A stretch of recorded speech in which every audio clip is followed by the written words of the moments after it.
ಬೆಳವಾಡಿ ಗ್ರಾಮ ಒಂದರಲ್ಲಿ 18,30,00,000 ರೂಪಾಯಿಗೆ ಗುದ್ಲಿ ಪೂಜೆಯನ್ನು ಜಿ ಟಿ ದೇವೇಗೌಡರು ಕೂಡ ಮಾಡಿರುವಂಥ ಬಗ್ಗೆ ಮಾತಾಡಲಿಕ್ಕೆ ಜೊತೆ ಶಾಸಕರಿದ್ದಾರೆ, ಅವ್ರನ್ನ ಮಾತಾಡಿಸ್ತೀನಿ. ಸರ್, ಒಂದೇ ಗ್ರಾಮಕ್ಕೆ ಇಷ್ಟೊಂದು ಪ್ರಮಾಣದ ಕೋಟಿ ಅಭಿವೃದ್ಧಿ ಕಾರ್ಯಗಳಾಗ್ತಾ ಇದೆ, ಎಷ್ಟು ವರ್ಷಗಳ ಬೇಡಿಕೆ ಇತ್ತು ಅಂತ? ಈಗ ಬೆಳವಾಡಿ ಹಿಂದೆ ಗ್ರಾಮ ಪಂಚಾಯಿತಿ ಆಗಿತ್ತು. ಗ್ರಾಮ ಏನು ಒಂದು 500 ಮನೆ ಆ ಥರ ಇತ್ತು, 300, 400, 500 ಈ ಥರ. ಈಗ ಸುಮಾರು 2,000ದಷ್ಟು ಬೆಳೆದ್ಬಿಟ್ಟಿದೆ, ಸುತ್ತಲೂ ಕೂಡ ಬೆಳೆದಿದೆ. ಈ ಮೂಡಾದಲ್ಲಿ ಲೇಔಟ್ಗಳಲ್ಲಿ ಕಂದಾಯ ಕಟ್ಸ್ಕೊಂಡ್ರು, ವಾಟರ್ ಚಾರ್ಜ್ ಕಟ್ಸ್ಕೊಂಡ್ರು, ವಿದ್ಯುತ್ ಶಕ್ತಿ ಚಾರ್ಜ್ ಕಟ್ಸ್ಕೊಂಡ್ರು, 25-30 ವರ್ಷದಿಂದ ಬಡಾವಣೆಗಳಲ್ಲಿ ಇಡೀ ನಗರ ಸುತ್ತ ಇರ್ತಕ್ಕಂಥದ್ರಲ್ಲಿ. ಬಟ್ ಪ್ರೈವೇಟ್ ಲೇಔಟ್ ಅಂದ್ಬಿಟ್ಟು ಅವರು ಒಂದೂ ಡೆವಲಪ್ಮೆಂಟ್ ಮಾಡಲಿಲ್ಲ. ಈಗ ಒಂದೇ ಸಾರಿ ತೆಗೆದು ನಗರಸಭೆ, ಪಟ್ಟಣ ಪಂಚಾಯತಿ, ಗ್ರಾಮ ಪಂಚಾಯತಿಗಳಿಗೆ ವರ್ಗಾವಣೆ ಮಾಡಿಬಿಟ್ಟಿದ್ದಾರೆ. ಮಾಡಬೇಕಾದ್ರೆ ಅಲ್ಲಿ ಸೆಪ್ಟಿ ಟ್ಯಾಂಕ್ಗಳಾಗಿಲ್ಲ, ರಸ್ತೆ ಆಗಿಲ್ಲ, ಪಾರ್ಕ್ ಆಗಿಲ್ಲ. UGD ಸೆಪ್ಟಿ ಟ್ಯಾಂಕ್ ದೊಡ್ಡ ಪ್ರಾಬ್ಲಮ್ಮು. ಇವೆಲ್ಲನೂ ಕೂಡ ಬಗೆಹರಿಸ್ತಕ್ಕಂಥದ್ದಕ್ಕೆ ನಾವು ಹಲವಾರು ಬಾರಿ ವಿಧಾನಸೌಧದಲ್ಲೂ ಮಾತಾಡಿದೆ. ನಾವು ಸುಮಾರು ಒಂದು 700 ಕೋಟಿ ರೂಪಾಯಿಂದು ಜಿಲ್ಲಾಧಿಕಾರಿಗಳ ಜೊತೆ ಮೀಟಿಂಗ್ ಮಾಡಿ ಕಳಿಸ್ಕೊಟ್ಟು, ಅದು ಸ್ಯಾಂಕ್ಷನ್ ಆಗಲಿಲ್ಲ. ಬರೀ ಇಲ್ಲಿ ಸೀಮಿತವಾದಂತೆ 27 ಕೋಟಿಗೆ ಅಸೆಂಬ್ಲಿಲಿ ಬೈತಿ ಸುರೇಶ್ ಅವರು ಅಶ್ಯೂರೆನ್ಸ್ ಕೊಟ್ಟರು. ಜಿ ಟಿ ದೇವರು ಕೇಳ್ತಾ ಇದ್ದಾರೆ, ಖಂಡಿತ ಮಾಡಿಕೊಡ್ತೀವಿ ಅಂತ. ಅದು ಯಾವುದು UGD ಸಮಸ್ಯೆಗಳಿಗೆ ಆಗಿಲ್ಲ. ಈ ಎಲ್ಲ ಕಾರಣಗಳಿಂದ ನಮಗೆ ಈ ಕೈಗಾರಿಕಾ ವಲಯದಿಂದ ನಮ್ಮ ನಗರಸಭೆಗೆ ಹಣ ಬರ್ತಾಯಿತ್ತು. ಸರ್ಕಾರ ಅದನ್ನು ಏನು ಮಾಡಿಬಿಟ್ರು, ಇಂಡಸ್ಟ್ರಿಯಲ್ಲಿ ಕೈಗಾರಿಕಾ ವಲಯದವ್ರಿಗೆ ಅವ್ರಿಗೆ ಪ್ರತ್ಯೇಕ ಪ್ರಾಧಿಕಾರ ಕೊಟ್ಬಿಟ್ರು. ಆ ದುಡ್ಡು ಈಗ ನಮಗೆ ನಿಂತೊಯ್ದು ಬರೋದು. ಆದರೂ ಇರ್ತಕ್ಕಂಥ ಅನುದಾನ ಜೊತೆಗೆ ಮುಂದಿನ ನಿರೀಕ್ಷೆ ಮಾಡಿ, ಕಂದಾಯ, ಇನ್ಕಮ್ಮು ವಗೈರೆ ಎಲ್ಲ ನಿರೀಕ್ಷೆ ಮಾಡಿ ನಾವು ಇನ್ಕಲ್ಗೆ ದೊಡ್ಡ ಗ್ರಾಮ, ಊಟಗಳ್ಳಿ ದೊಡ್ಡ ಗ್ರಾಮ, ಕೂರ್ಗಳ್ಳಿ ದೊಡ್ಡ ಗ್ರಾಮ, ಬೆಳವಾಡಿ ಎಲ್ಲಕ್ಕಿಂತ ದೊಡ್ಡ ಗ್ರಾಮ.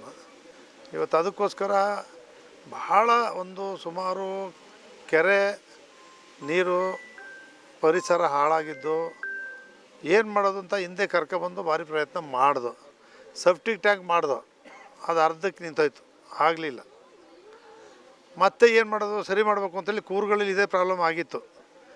ಕೂರ್ಗಳ್ಳಿದಲ್ಲಿ ಕೈಗಾರಿಕಾ ವಲಯದವ್ರು ಪಾಪ ಆಟೋಮೆಟಿಕ್ ಆಕ್ಸಲ್ಸ್ ಬಂದು ನಾವು ಅವ್ರ ಜೊತೆ ಕೈ ಜೋಡಿಸಿ ಅದೊಂದು ಕಂಪ್ಲೀಟ್ ಮಾಡಿದ್ದೀವಿ. ಹಂಗೆ ಬೆಳವಾಡಿ ಭಾರಿ ಇಂಪಾರ್ಟೆಂಟು. ಸುತ್ತ ಇರ್ತಕ್ಕಂಥ ಜನರಿಗೆ ನೈರ್ಮಲ್ಯ ಸರಿ ಇಲ್ಲದೆ ವಾಸನೆ ಹೊಡಿತಕ್ಕಂಥದ್ದು ಸರಿ ಮಾಡಬೇಕು ಅಂಥೇಳಿ ಅಲ್ಲಿ ತಡೆ ಹಾಕಿ ಮಾಡಿ, ಅಲ್ಲಿ ಶಿವಾನಂದ ಅಂಥೇಳಿ ಡೈರೆಕ್ಟ್ರು ಇಲ್ಲಿಂದ ಕಳಿಸಿ, ಪ್ರಪೋಸಲ್ ಕಳಿಸಿ ಅದನ್ನು ಒಂದು 5 ಕೋಟಿ ರೂಪಾಯಿಗೆ ಕೆರೆ ಶುದ್ಧೀಕರಣ ಮಾಡ್ತಕ್ಕಂಥದ್ದು ಕೊಂದಾಗಿದೆ. 1,60,00,000 ಸೆಪ್ಟಿಕ್ ಟ್ಯಾಂಕ್ಗಾಗಿದೆ.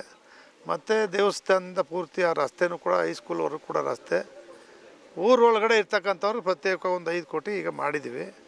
ನೋಡಿ, ಇಲ್ಲಿ ನೋಡೋಲ್ಲ ಸಮಸ್ಯೆಗಳು ಎಷ್ಟಿದ್ದಾವೆ ಅಂತೇಳಿ. ಕಾರಣ ಇಷ್ಟೇ, ಪ್ಲ್ಯಾನಿಂಗ್ ಇಲ್ಲದೆ ಹಿಂದೆ ಮೂಡಾಗಲಿ ಬೇರೆ ಯಾರು ಕೂಡ ಮಾಡದೇ ಇರೋದ್ರಿಂದ ಅಭಿವೃದ್ಧಿಗಳು ಸುತ್ತ ಇದೇ ಥರ ಇದ್ದಾವೆ. 1,000 ಲೇಔಟ್ಗಳು ಒಂದೇ ಸತಿ ಹ್ಯಾಂಡ್ ಓವರ್ ಮಾಡಿದ್ದಾರೆ. ಹ್ಯಾಂಡ್ ಓವರ್ ಮಾಡ್ಬೇಕಾದ್ರೆ ಡೆವಲಪ್ಮೆಂಟ್ ಮಾಡಬೇಕಾಗಿತ್ತು, ಮಾಡಿಲ್ಲ. ಆದ್ದರಿಂದ ಇಲ್ಲಿಗೆ ಇಷ್ಟೆಲ್ಲ ಮಾಡಿ ಹಣ ಕ್ರೋಢೀಕರಿಸಿ ಮಾಡಿ ಮೀಟಿಂಗ್ ಮಾಡಿ ಅಪ್ರೂವ್ ಮಾಡಿಸಿ ಇವತ್ತು ಅವಕ್ಕೆಲ್ಲ ಚಾಲನೆ ಕೊಟ್ಟಿದ್ದೀವಿ. ಈಗ ಬೆಳವಾಡಿ ಪಾಪ್ಯುಲೇಷನ್ ಹೈ ಕೂಡ ಆಗ್ತಾ ಇದೆ, ಅದು ಜನಸಂಖ್ಯೆ ತಕ್ಕಂತೆ ಅಭಿವೃದ್ಧಿಗಳಾಗ್ತಾ ಇದೆಯಾ? ಕ್ಷೇತ್ರದ ಮೂಲಭೂತ ಸೌಕರ್ಯ ಬೇಕು. ಹೌದು, ನಮಗೆ 3 ವರ್ಷದಿಂದ ಏನೂ ಆಗಿಲ್ಲ. 3 ವರ್ಷದಿಂದ ಏನೂ ಮಾಡೋಕ್ಕಾಗಿಲ್ಲ. ನೇರ ಸರ್ಕಾರದಿಂದ ಅನುದಾನ ಕೇಳಿದ್ವಿ.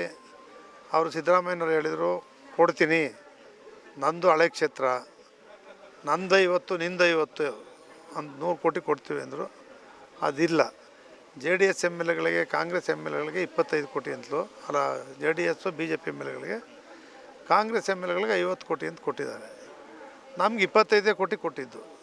ಪ್ರಪೋಸಲ್ ಕೊಟ್ಟಿದ್ದೆ, ಅದನ್ನು ತಾಳು ಈ ಉಪಚುನಾವಣೆ ಆಗಲಿ ಮಾಡಿಕೊಡ್ತೀವಿ ಅಂತ ಹೇಳಿದರು. ಮತ್ತು ಹಿಂಗೆ ಅವರು ರಾಜೀನಾಮೆ ಕೊಡ್ತಕ್ಕಂಥ ಸ್ಥಿತಿ ನಿರ್ಮಾಣ ಅವತ್ತೇ ಹೋದೆ ನಾನು, ಅದನ್ನು ತೋರಿಸ್ದೆ, ಏನು ಹಿಂಗೆ ಆಗೋಯ್ತಲ್ಲ, ಇಲ್ಲ ಮಾಡೋಣ ಬಿಡು ಮಾಡೋಣ ಅಂಥೇಳಿ ಪ್ರಯತ್ನ ನಡೀತಾನೇ ಇದೆ. ಆದರೂ ಕೆಲಸಗಳು ಮಾಡಬೇಕಲ್ಲ. ಹಂಗೆ ಈ ಶಿವಮೂರ್ತಿ ಹೇಳ್ದಂಗೆ ಈ ನೋಟಿಫಿಕೇಷನ್ ಆಗ್ಬಿಟ್ಟು ಅಸೆಂಬ್ಲಿ ಚುನಾವಣೆ ಬಂದುಬಿಟ್ರೆ ಇನ್ನು ಕೆಲಸಗಳು ಯಾವುದು ಆಗೋದು ಇಲ್ಲ, ಏನಾದರೂ ಮಾಡಬೇಕು ಅಂಥೇಳಿ ಅದಕ್ಕೆ ಎಷ್ಟು ಸಾಧ್ಯ ಐತೆ ಅದನ್ನು ಮಾಡ್ತಾಯಿದ್ದೀವಿ. ಈಗ ಸಂಪೂರ್ಣವಾಗಿ ಬೆಳವಡಿಗೆನ ರಸ್ತೆ ಮುಕ್ತ ಮಾಡ್ಲಿಕ್ಕೆ ಆಗುತ್ತಾ? ಅಂದರೆ ಎಲ್ಲ ರೀತಿಯೂ ಮಾಡೋಕ್ಕೆ ಸಾಧ್ಯವೇ ಇಲ್ಲ. ಹಂತ ಹಂತವಾಗಿ ಮಾಡ್ತಾಯಿದ್ದೀವಿ. ಮೊದಲು ರಸ್ತೆಗಳು ಇರಲಿಲ್ಲ, ಒಂದು ಹಂತ ಮಾಡಿದ್ದೀವಿ, ಸೆಕೆಂಡ್ ಹಂತಲ್ಲಿ ಮಾಡ್ತಾಯಿದ್ದೀವಿ, ಮಾಡೋಕ್ಕೆ ಪ್ರಯತ್ನ ಮಾಡ್ತೀವಿ. ಸಾಧ್ಯವಾದಷ್ಟು 90 ಭಾಗ ಕಂಪ್ಲೀಟ್ ಮಾಡ್ತಕ್ಕಂಥದ್ದಕ್ಕೆ ಪ್ರಯತ್ನ ಮಾಡ್ತಾಯಿದ್ದೀವಿ. ಪ್ಲಾನಿಂಗ್ ಇಲ್ದೇ ಲೇಔಟ್ಗಳು ಮಾಡಿಬಿಟ್ರು ಇಲ್ಲಿ ಅಂತ. ಹಿಂದಿಂದಲೂ ಕೂಡ ರೆವಿನ್ಯೂ ಸೈಟ್ಗಳು ಅದಕ್ಕೆ ಯಾವುದೇ ಅನುದಾನ ಇಲ್ಲದೆ ಇರ್ತಕ್ಕಂಥದ್ದು ಇವೆಲ್ಲ ಇತ್ತು. ಸಮಸ್ಯೆ ಒಂದೇ ಸಾರಿ ಚಾಮುಂಡೇಶ್ವರಿ ಕ್ಷೇತ್ರಕ್ಕೆ ಈ ಸಮಸ್ಯೆ ಇರೋದು, ಬೇರೆ ಯಾವ ಕ್ಷೇತ್ರಕ್ಕೂ ಈ ಸಮಸ್ಯೆ ಇಲ್ಲ. ಈಗ ನಗರ ಇದೆ, ಚಾಮರಾಜ ಇದೆ, ಕೃಷ್ಣರಾಜ ಇದೆ, ನರಸಿಂಹರಾಜ ಇದೆ. ನರಸಿಂಹರಾಜದಲ್ಲಿ ಒಂದು 25% ಬಿಟ್ಟರೆ ಉಳಿದವೆಲ್ಲ ಸಂಪೂರ್ಣ ಅಭಿವೃದ್ಧಿ ಆಗವೆ.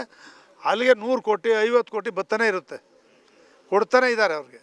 ಯಾವುದು ಕುಡಿಯೋ ನೀರಿಗೆ ಹಾಹಾಕಾರ ಇತ್ತು ಸರ್, ಅದನ್ನು ಈಗಿದೆಯಾ ಸರ್? ಈಗ ಇಲ್ಲ, ಕುಡಿಯೋ ನೀರು ಈ ಲಾಸ್ಟ್ ಟೈಮ್ವರೆಗೂ ಮಳೆ ಇತ್ತು, ಬೋರ್ವೆಲ್ಗಳಲ್ಲಿ ಸಂಪೂರ್ಣ ನೀರು ಬರ್ತಾಯಿತ್ತು. ಇವು ಈಗ ಬೋರ್ವೆಲ್ಗಳು ಬತ್ತೋಗಿದ್ದಾವೆ. ನಾವು ಸಾಧ್ಯವಾದಷ್ಟು ಡಿ ಸಿ ಅವ್ರ ಜೊತೆ ಮೀಟಿಂಗ್ ಮಾಡಿ ಒಂದು 2 MLD 3 MLD ಜಾಸ್ತಿ ಮಾಡ್ತಿದ್ವಿ. ಬೋರ್ವೆಲ್ಗಳು ಯಾವಾಗ ಗೊತ್ತು, ಸಂಪೂರ್ಣ ಬೋರ್ವೆಲ್ಗಳೇ ಲೇಔಟ್ಗಳಲ್ಲಿ ಇರೋದು ಹೊತ್ತು ನೀರು ಕೊಟ್ಟಿಲ್ಲ. ಅದಕ್ಕೆ ಉಂಡವಾಡಿ ಯೋಜನೆ ನಡೀತಾ ಇದೆ, ಅದಿನ್ನೂ ಒಂದು 6 ತಿಂಗಳು ಬೇಕು. ನಮ್ಮ ಕ್ಷೇತ್ರದಲ್ಲಿ 32 ಟ್ಯಾಂಕ್ ನಡೀತಾ ಇದ್ದಾವೆ. ಈಗ ಸಮಸ್ಯೆ ಇರ್ತಕ್ಕಂಥದ್ದು ಕುಡಿಯ ನೀರು ಸಮಸ್ಯೆ. ಹಂಗೂ ಬೋರ್ವೆಲ್ ಹೊಡಿತಿದ್ದಾರೆ. ಸಾಧ್ಯವಾದಷ್ಟು ಈಗ ಇದು ಎಂಥದ್ದು ವೆಹಿಕಲ್ಗಳಲ್ಲಿ ಟ್ಯಾಂಕರ್ಗಳ ಮೂಲಕ ನೀರು ಕೊಡ್ತಾಯಿದ್ದೀವಿ. ಇರೋದ್ರಲ್ಲಿ ಸಮಸ್ಯೆ ಬಗೆಹರಿಸ್ತಕ್ಕಂಥದ್ದು ಮಾಡ್ತಾಯಿದ್ವಿ. ಸಮಸ್ಯೆ ಎಲ್ಲ ಕಡೆನೂ ಇದೆ. ಮುಂಗಾರು ಕೂಡ ಕೈ ಕೊಡ್ತಾ ಇದೆ, ಸಾಧ್ಯತೆಗಳಿದೆ. ಈ ಬಾರಿ ಕುಡಿಯೋ ನೀರನ್ನೇ KRS ತುಂಬುತ್ತೋ ಇಲ್ಲೋ ಗೊತ್ತಿಲ್ಲ, ಕಬಿನಿ ತುಂಬುತ್ತೋ ಇಲ್ಲೋ ಗೊತ್ತಿಲ್ಲ. ಆ ಚಾಮುಂಡೇಶ್ವರಿ, ಆ ತಾಯಿ ದೇವರೇ ಕಾಪಾಡಬೇಕು. ದೇವ್ರ ದಯಿಂದ ಯಾವಾಗಲೂ ತುಂಬುತ್ತೆ. ಆ ಥರ ಬಂದು ತುಂಬಿದ್ರೆ ಅಟ್ಲೀಸ್ಟು ನೀರಿನ ಸಮಸ್ಯೆ ಬಗೆಹರುತ್ತೆ. ಇಲ್ಲದೇ ಯಾವಾಗಲೂ ನಿರಂತರವಾಗಿ ಕಷ್ಟ. ಈ ಸಾರಿ ನಿಭಾಯಿಸೋದು ಕಷ್ಟ. ಹೇಳುವಂಥದ್ದು KRS ನಮ್ಗೆ ಭಾಳ ಹತ್ತಿರ ಇದೆ. ಸ್ಪೆಷಲ್ ಆಗಿ ಇನ್ನೊಂದು ಕೂಡ ಡ್ಯಾಮ್ಗಳಲ್ಲಿ ಮಾಡಿಸ್ತಾ ಇದ್ದಾರೆ ಜಿ ಟಿ ದೇವೇಗೌಡರು. ನಮಗೆ ನೀರು ಸಮಸ್ಯೆ.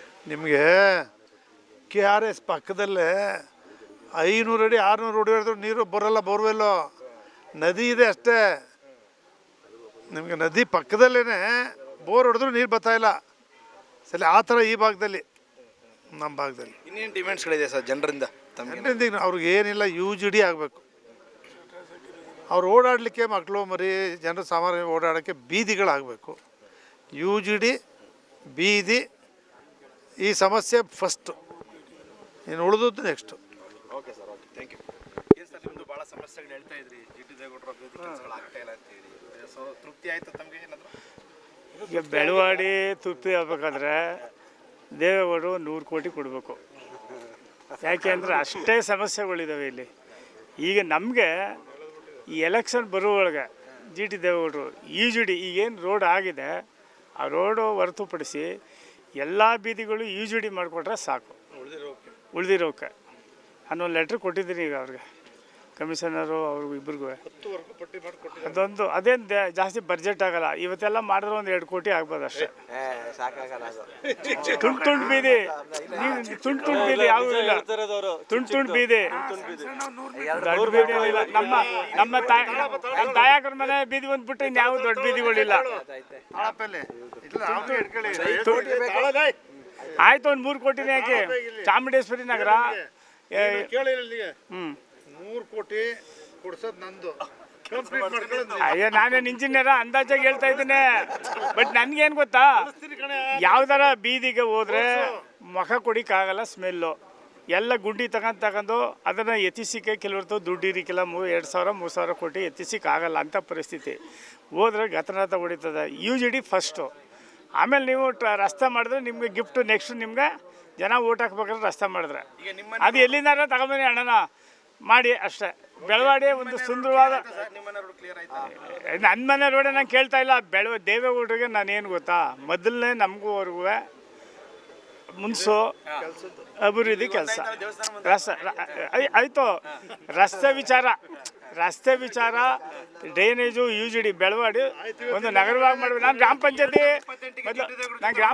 ಒಂದು ನಿಮಿಷ ತಡೀರಿ.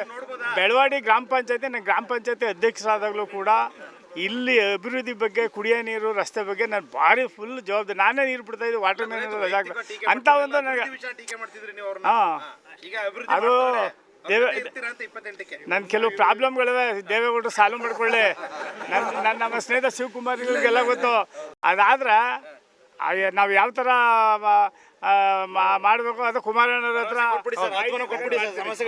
ಈಗ ಶಿವಮೂರ್ತಿ ಪ್ರತಿನಿತ್ಯ ಅವನಿಗೆ ಗ್ರಾಮ ಪಂಚಾಯತಿ ಚೇರ್ಮನ್ ಆಗಿದ್ದರಿಂದ ಆವತ್ತಿನ ಕೆಲಸ ನಿರ್ವಹಿಸ್ಕೊಂಡೇ ಬಂದಿರೋದು. ಆಮೇಲೆ ಹೆಚ್ಚು ಸುತ್ತ ಲೇಔಟ್ಗಳು ಮಾಡಿರೋದು, ಬಡವ್ರ ಸೈಟ್ ಕೊಟ್ಟಿರೋದು ಶಿವಮೂರ್ತಿನೇ. ಅವಾಗಿಲ್ಲ ಅನ್ನೋದೇ ಅವಕ್ಕೆ ರಸ್ತೆ ಅಟ್ಲೀಸ್ಟ್ ಮನೆಗೆ ಸಕ್ಕಂತ ಮನೆ ಕೊಟ್ಟಿರೋದಕ್ಕೆ ನೀರು ಲೈಟು ರಸ್ತೆ ಕೊಟ್ಟರೆ ಸಮಾಧಾನ ಅನ್ನೋ ಕಾರಣಕ್ಕೋಸ್ಕರ ಯಾವಾಗಲೂ ಮಾತಾಡ್ತಿರ್ತಾರೆ. 100% ನೋಡಿ.